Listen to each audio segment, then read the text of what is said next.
After waking up with a jolt, the girl laid in bed a few seconds longer. Reaching over to switch on her bedside lamp, she tried to remember exactly what it was that had stolen her sweet slumber away. When she couldn't, the brunette swung her legs over the side of the bed and heaved herself up. Checking the time on her phone, she snorted when she saw it was midnight, the witching hour. Knowing that sleep would only evade her, she left her bedroom for the kitchen, a good cup of coffee on her mind. As she passed by her front door, a chill spread like wildfire down her spine.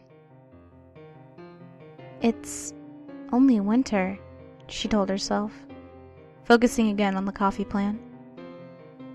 Measuring out scoops, water, and preparing her cup kept her occupied. But as the dark liquid boiled, she had nothing left to keep her mind from wandering off. The chill returned, and she couldn't help but glance behind her to the front door. It stood there innocently enough, just like always. The deadbolt was still in its place, and she could see nothing amiss with it. Turning back to her coffee, she did her best to forget about the feeling. With her cup in hand, she started back towards her bedroom. As she walked by the front door, she decided that a quick glance out of the peephole would help calm her restless thoughts. The chill worsened with each step she took towards the door, and further away from the safety and warmth of her blankets. She pressed her empty hand against the cold metal door, took a deep breath before leading her eye to the peephole. At first, she could only see an inky blackness that somehow seemed to swirl in itself. When she blinked in surprise, the void melted away. She wished it hadn't. In its place there stood what she could only guess was once a man. The limbs were long and inhumanly awkward, with bulky joints branching off into several arms, not unlike the branches of a tree. The creature was draped in a black suit, somehow making the thing more nightmarish to her. The icing on the proverbial cake, however, was what passed as the hellish thing's face. It was as though her mind blurred the ghastly visage to spare itself further shock and horror. She shoved herself away from the door with the hand still pressed against it. The scalding mug of coffee fell, the liquid burning her bare legs as she fell backwards and tried to crawl away from the door. She knew somehow that her mind hadn't been playing tricks on her. As she crab-walked away from the door, she watched as tendrils as black as the void itself snake around through the cracks. The girl was trapped between the instinct to flee and the gut feeling not to turn her back on the door.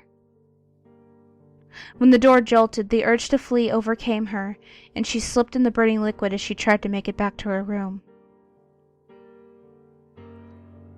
She knew deep down that she was trapping herself in a corner, but she had to get away from the door. The girl was halfway down the hallway when she heard the previously locked door creak open. She screamed and slipped into a wall, cracking her chin on it and stunning her. After that, there was only blackness. "Nicole?" A warm male voice snapped the woman out of her trance. As she turned around, she was met by one of her sister's doctors. She nodded, not sure if she should say anything, or even if she could find her voice if she did have something to say. That morning, she had gotten an urgent phone call from the hospital saying that her sister Lindsay was there. Before they had even let her see her, the doctor had pulled her off to the side and insisted that they talk to her about what might have happened. Phrases like self-inflicted and insult had been thrown around, and Nicole felt her mind reel. She still hadn't fully understood what they had been saying until she saw Lindsay with her own eyes. Her little sister had a bandage wrapped around her head, covering both of her ears as well as her eyes. They said it was to keep her now deadened eyes from drying out, and to keep an infection out of the wounds Lindsay had made into her ears. The doctors had guessed that either she or someone else had jammed a pencil into them to keep her off balance or to deafen herself against something.